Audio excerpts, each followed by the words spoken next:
Hello friends, இது உங்கள் empty பாட்டில். Big pass ஷோல கார்டாஸ்க்ல நடந்த அந்த நிகழ்வுங்கிறது நிறைய பேருக்கு கோபத்தையும் அதிர்ச்சியும் உண்டாக்கி இருக்கு. நிறைய பேருக்கு கோபம் தான் அதிகமா இருக்கு.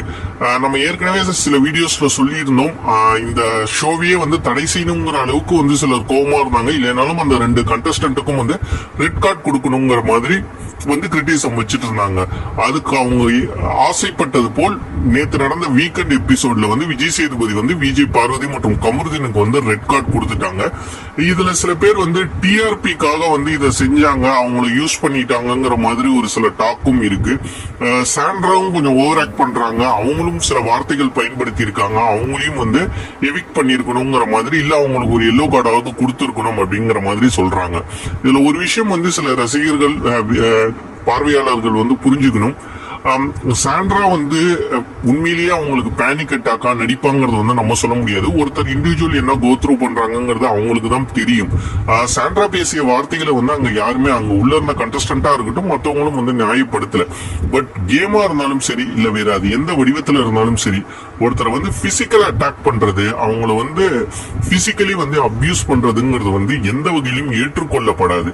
இதுல முக்கியமா விஜய் பார்வதி மற்றும் கமருதீன் மேல வைக்கிற ஒரு மிகப்பெரிய கிரிட்டிசம் என்னன்னா, அவங்க அதை பண்ணிட்டு கடைசி வரைக்குமே அதை தவறுன்னு உணரவே இல்லை. இன்ஃபேக்ட் அந்த ரெட் கார்டு வர வரைக்குமே அவங்க அந்த நிகழ்வை ஜஸ்டிஃபை பண்ணிக்கிட்டே தான் இருந்தாங்களோ ஒழிய, அவங்க தவறுன்னு அட்லீஸ்ட் சாண்ட்ரா கிட்ட சொல்ல முயற்சி பண்ணலனாலும் மற்ற கண்டஸ்டன்ட் கிட்ட அவங்க சொல்லி இருக்கலாம். பட் அதை அவங்க சொல்லவே இல்லை.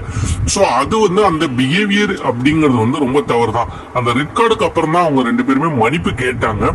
சாண்ட்ரா மன்னிச்சிருக்கலாமா இல்லையாங்கிறது அவங்களுடைய தனிப்பட்ட ஒரு முடிவு. பட் சில பேர் சொல்ற மாதிரி இப்போ அந்த பிக் பாஸ் ஷோக்கு டிஆர்பி கிடைச்சிருச்சு, பட் 2 பேரோட கெரியர் போயிடுச்சு அப்படிங்கிற மாதிரி. ஒரு கேம் விளையாட வர போகும்போது இதுக்கு முன்னாடி 8 சீசன் நடந்திருக்கு. அதுல சில கண்டஸ்டன்ட்டுக்கு எவ்வளவு ஹேட்டர் ஸ்ப்ரெட் ஆயிருக்குங்கிறதையும் இவங்க பார்த்துட்டு தான் வந்துட்டு இருக்காங்க. அப்படி இருக்கும்போது சில கண்டஸ்டன்ட் கொஞ்சம் ஓவரா ஆவேசப்படுறது, கோவப்படுறது, இந்த மாதிரியான விஷயங்கள் எல்லாம் தவிர்த்திருக்கலாம். இன்ஃபேக்ட் டிஆர்பிக்காக தான் வெறும் சண்டையே அவங்க காட்டுறாங்கிறத நம்மளும் சொல்லியிருந்தோம். இது சில பேர் ஸ்கிரிப்டட் ஷோ அப்படிங்கிற மாதிரியும் சொல்றாங்க. இது எனக்கும் ஓரளவுக்கு உடன்பாடு இருக்கு. ஸ்கிரிப்டட் அப்படிங்கிறது ஸ்கிரிப்ட எல்லாருக்கும் எழுதி கொடுத்து நடிக்க வைக்கிறதுன்னு கிடையாது. ஒவ்வொருத்தருக்கும் மேபி ஒரு ஹிடன் டாஸ்க் கொடுக்கலாம். அதுல அவங்க ப்ரொவோகேட் ஆகி இவ்வளவு தூரம் அவங்க பண்ணலாம். இல்ல சில பேரை அவங்க சண்டையை கூட போட சொல்லலாம். பட் எதுவா இருந்தாலும் அந்த விளையாடுற கண்டஸ்டன்ட்ங்கிறவங்களுக்கு கொஞ்சம் ஒரு ரெஸ்பான்சிபிலிட்டி இருக்கு. அவங்க கொஞ்சம் ஒரு டிக்னிட்டியோட பிஹேவ் பண்ணணும். அதை மீறி நடக்கும் போது இந்த மாதிரி ஒரு நிகழ்வு தான் நடக்கும். வன்முறைங்கிறத நம்ம எந்த வகையிலுமே ஜஸ்டிஃபை பண்ண முடியாது. நிச்சயம் சாண்ட்ரா மீது தவறுனா அடுத்த வாரம் அவங்களும் எவிக்ட் ஆகிறதுக்கு நிறைய வாய்ப்பு இருக்கு. பட் ஒரே ஒரு வருத்தம் என்னன்னா அவங்க செஞ்ச அந்த செயலை விஜய் பார்வதி மற்றும் கமருதீன் அந்த ரெட் கார்டுக்கு முன்னாடியே அவங்க மன்னிப்பு மத்த கண்டஸ்டன்ட் கிட்ட கேட்டிருந்தாங்க கூட, ஆமா நாங்க செஞ்சது தவறுங்கிற மாதிரி கொஞ்சம் அவங்க உணர்ந்து கேட்டிருந்தாங்கன்னா கூட அவங்க மேல ஓரளவுக்கு சிம்பத்தி கிரியேட் ஆயிருக்கும். அதை அவங்க கடைசி வரைக்குமே பண்ணல. நிறைய கண்டஸ்டன்ட் பிக் பாஸ்க்கு அந்த கேமை புரிஞ்சுக்காமையோ இல்ல சண்டை போட்டாதான் தான் ஹைலைட் ஆவாங்களோங்கிறது தெரிஞ்சு நிறைய விருப்ப சம்பாரிச்சுட்டு வெளியே போயிடுறாங்க. பாக்குற பார்வையாளர்களும் ஒரு கட்டத்துக்கு மேல அந்த கண்டஸ்டன்ட் ரொம்பவே வெறுக்கிறாங்க.